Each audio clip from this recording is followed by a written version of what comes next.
اور قیامت کے دن ایک ہی چیز کے اوپر انسان حسد کرے گا کہ اللہ مجھے دنیا میں بھیج تاکہ تیری راہ میں خرچ کرو. قرآن میں اللہ نے بتایا کہ انسان کیا حسد کرتا ہے کہ اللہ مجھے دنیا میں بھیج، تو نے جو کچھ بھی دیا ہے تیری راہ میں خرچ کرو. لیکن آج خرچ کرتے وقت میں سوچتا ہوں کہ میری جیب میں تو 1000 ہے، اگر میں نے 100 دے دیا تو 900 بچ جائے گی. اتنی مہنگائی میں میرا گزارا کیسے ہوگا؟ اس کا مطلب کیا ہے کہ اگر میرے اندر یہ سوچ پیدا ہوتی ہے تو بھائیو میرا ایمان ابھی خالص نہیں ہے. فَخْلِصُوا دِينَهُمْ لِلَّهِ، اپنے دین کو اللہ کے لیے خالص کرو کا مطلب کیا ہے کہ اللہ کے نبی صحابہ کو کیا حکم دے رہے ہیں؟ اور بھئی ایک کھجور کی گٹھلی بھی اللہ کی راہ میں خرچ کرتے ہو اللہ جہنم سے بچا لیتا ہے. اللہ کے نبی بلال حبشی رضی اللہ عنہ کو بار بار کہتے ہیں یا بلال انفق، اے بلال خرچ کرو، اے بلال خرچ کرو. حضرت بلال حبشی رضی اللہ عنہ فرماتے ہیں یا رسول اللہ میں کیا خرچ کروں، میرے پاس کیا ہے؟ ان کے پاس واقعی نہ تو اپنا ذاتی گھر ہے، آج ہمارے پاس اپنے بھی گھر ہیں کرائے پہ بھی بڑے دیے ہوئے ہیں، پاس اپنی ذاتی سواری نہیں، ایک لباس جو زیب تن کیا ہوا ہے اور لباس نہیں، کھانے کو اگر وہ بھیج دیتا ہے تو صاحب صبح میں بیٹھ کے کھا لیتے ہیں، ورنہ وہ بھی بندوبست نہیں، کوئی بینک بیلنس نہیں، جیب کے اندر کوئی درم و دینار نہیں، کسی طرح کا دنیا کا مال و متاع پاس نہیں. لیکن اللہ کے نبی فرماتے ہیں بلال یار خرچ کیا کر، اس سے اللہ جہنم سے آزاد کر دیتا ہے. تو اللہ کے نبی سے پوچھا یا رسول اللہ میں کیا خرچ کروں؟ تو میں اگر ایک کھجور بھی اللہ کی راہ میں خرچ کرو گے اللہ جہنم سے آزاد کر دے گا. تو وہ جو ان کے پاس صدقہ آتا ہے اسے بھی اللہ کی راہ میں صدقہ کر دیتے تاکہ میرا اللہ میرے اوپر راضی ہو جائے، مجھے جہنم سے آزاد کر کے جنت کا وارث بنا. یہ کیا ہے کہ اپنے دین کو اللہ کے لیے خالص کرنا. اور شیطان نے بھی بتا دیا کہ بھئی مجھ سے بھی وہی صرف محفوظ ہوں گے جن کے اندر ایمان اور اخلاص جو ہے وہ بڑا مضبوط ہے. اور ذاکر کی وقت اللہ سنتا بھی صرف ان کی ہے جن کے اندر ایمان خالص ہوتا ہے. اگر ایمان خالص نہیں، اگر بندگی خالص اللہ کے لیے نہیں تو اللہ نے فرمایا ہے کہ وہ شرک ہے. نبی علیہ السلام نے فرمایا میرے صحابہ مجھے اپنی امت کے معاملے میں اس بات کا خوف نہیں کہ وہ شرک اکبر کریں گے، لیکن میں ڈرتا ہوں کہ شرک اصغر سے ان کا بچنا بڑا مشکل ہوگا. صحابہ نے کہا یا رسول اللہ شرک اکبر کا تو ہمیں پتہ ہے کہ اللہ کے علاوہ کسی کو سجدہ کرنا، اللہ کے علاوہ کسی کے نام پہ نظر و نیاز دینا، اللہ کے علاوہ کسی سے مدد مانگنا، یہ تو شرک ہے. شرک اصغر کیا ہے؟ فرمایا وہ ریاکاری ہے کہ جو بندگی آپ نے اللہ کے لیے کرنی تھی اب آپ نے لوگوں کے لیے کر لی. فرمایا یہ ریاکاری شرک اصغر ہے، آپ شرک مرتکب ہو گئے ہیں. اور اللہ تبارک و تعالیٰ فرماتے ہیں اگر آپ کے اعمال کے اندر ایک ذرے کے برابر شرک ہوا اللہ فرماتا ہے میں آپ کی ساری بندگی کو ضائع کر دیتا ہوں. تو اللہ سنتا بھی صرف ان کی ہے جو مخلصین ہیں، تقویٰ بھی ان کے اندر آتا ہے، طہارت بھی صرف انہیں حاصل ہوتی ہے، تزکیہ نفس بھی انہیں حاصل ہوتا ہے. وہ واقعہ جو بخاری مسلم کے اندر حضرت عبداللہ ابن عمر رضی اللہ عنہ نے بیان فرمایا کہ نبی علیہ السلام بیان فرماتے ہیں کہ وہ 3 لوگ جو غار کے اندر پھنس گئے اور پہاڑ کے اوپر سے ایک بھاری بھرکم بڑا سا پتھر روڑتا ہوا آیا اور غار کا دروازہ بند ہو گیا. اب یہ 3 لوگ اور اتنا بڑا پتھر بڑی کوشش کی، بڑے جتن کر لیے، لیکن انہیں یقین ہے کہ اب اسے ہم ہلا بھی نہیں سکتے، دور کرنا تو بڑی دور کی بات. اپنی طاقت کے مطابق پورا زور لگا لیا، آوازیں بھی دے رہے ہیں، لیکن آپ کو پتا ہے کہ جو کمرہ ایئر ٹائٹ ہو وہاں سے جب باہر ہوا نہیں جاتی تو آواز بھی نہیں جاتی، کیونکہ آواز بھی ہوا کے ذریعے جاتی ہے. اب باہر والے لوگوں کو نہیں پتا کہ اندر 3 بندے پھنسے ہوئے ہیں اور ان کو مدد درکار ہے اور یہ جو ہے اندر پریشان ہے. اب یہ تینوں بندے کس کو پکارتے ہیں؟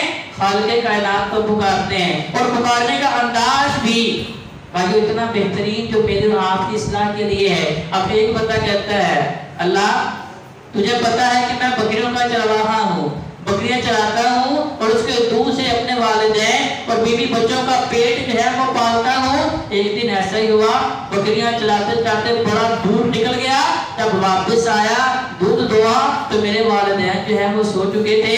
اب دودھ کا پیالہ لے کے اپنے ہاتھ میں والدین کے سرہانے کھڑا ہوں، بچے بلک رہے ہیں، انہیں بھی بھوک لگی ہے، لیکن یہ والدین کا احترام اور ان کی محبت ہے کہ میں ان کے سراہنے کھڑا ہوں تاکہ پہلے وہ اپنی حاجت کو پورا کرے، اس کے بعد بیوی بچوں کا نمبر آتا ہے، کیونکہ قرآن نے ترتیب بھی یہی بتائی ہے۔ میں ساری رات میں کھڑا رہا، جب وہ خود بیدار ہوئے میں نے دودھ انہیں پیش کیا، انہوں نے نوش کیا اور میری کامیابی کے لیے انہوں نے دعائیں کی۔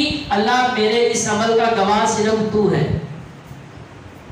الحب للہ، والدین سے محبت صرف اللہ کے لیے، دنیا کے لیے نہیں کہ ان کے پاس بڑے مربے ہیں، ان کی خدمت میں اس لیے کروں گا مجھے مربے ملیں گے، ان کے نام پہ بڑی سی کوٹھی ہے وہ ملے گی، ان کے نام پہ گاڑیاں نہیں۔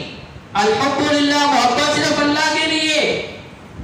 اگر آپ نے لوگوں سے اجر لینا ہے تو پھر اللہ سے اجر کی امید نہ رکھیں۔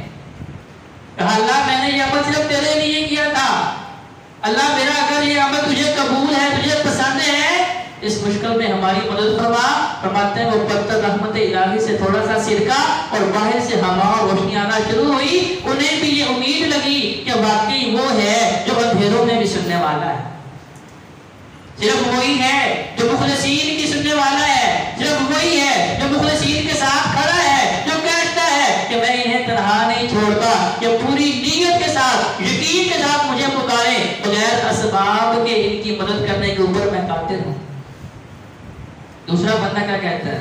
کہتا اللہ تو جانتا ہے کہ میرے چچا کی بیٹی جو مجھے بڑی پسند تھی، میں اسے دعوت برائی دیتا رہا لیکن وہ نہ مانتی، لیکن ایک وقت آیا کہ جب وہ مجبور ہو کے میرے پاس آئی کہ مجھے چند پیسے چاہیے، میری اولاد بھوکی ہے، قحط سالی پڑی ہے، میرے پاس پیسے نہیں کہ میں خوراک خرید کے اپنی اولاد کی بھوک اور پیاس کا بندوبست کروں، تو میں نے اس کی مجبوری سے فائدہ اٹھانے کے لیے میں نے اسے کہا کہ پہلے میرے ساتھ برائی کرو، پھر 120 درہم تمہیں میں دوں گا یا 150 درہم دوں گا۔ کہا جب تنہائی میں گئے تو اللہ صرف تیرا خوف مجھے یاد آیا کہ اللہ تو دیکھ رہا ہے، اب دنیا کی آنکھ دیکھنے والی نہیں۔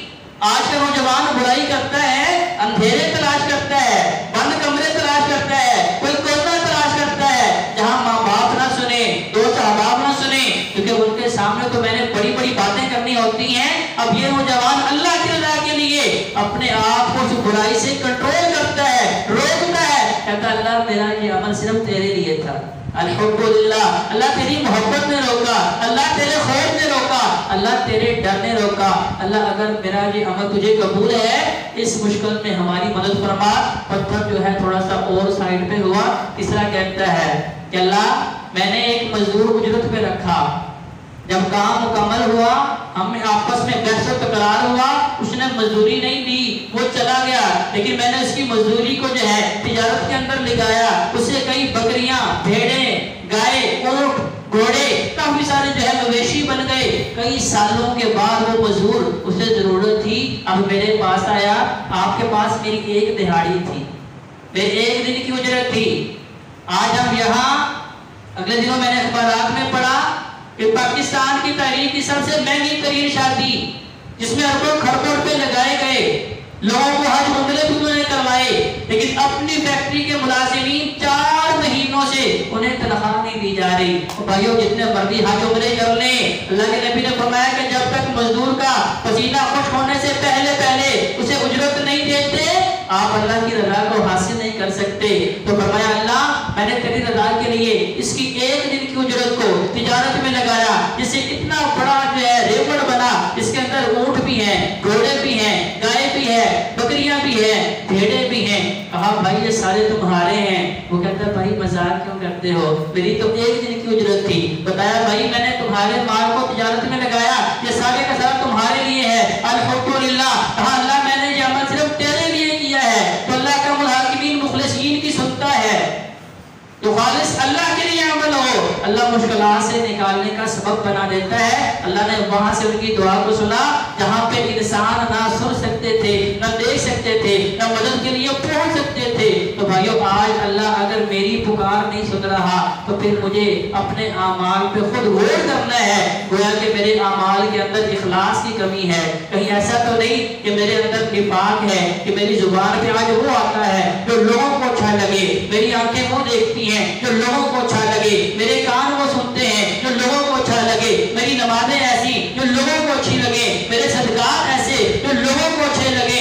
اگر میری بندگی لوگوں کے لیے ہے، اسی لیے میں میرا اللہ میری پکار نہیں سنتا، آئے میں اور آپ اپنی اصلاح کریں، اپنے اعمال کے اندر اخلاص لے کے آئیں، پکی سچی کھری اللہ کے سامنے توبہ کریں، کیونکہ اللہ کو صرف مخلصین پسند ہے۔ اگر ہمارے اعمال میں نفاق ہے تو اللہ نے بتا دیا کہ منافقین جہنم میں ہوں گے اور ان کا کوئی مددگار نہیں ہوگا۔ اللہ کے حضور دعا ہے کہ اللہ ہمیں صحیح معنوں میں قرآن اور نبی علیہ السلام کے فرمان کو پڑھنے کی، سمجھنے کی اور اس کے مطابق زندگی بسر کرنے کی توفیق عطا فرمائے۔ اقول قولی ھذا استغفر اللہ لی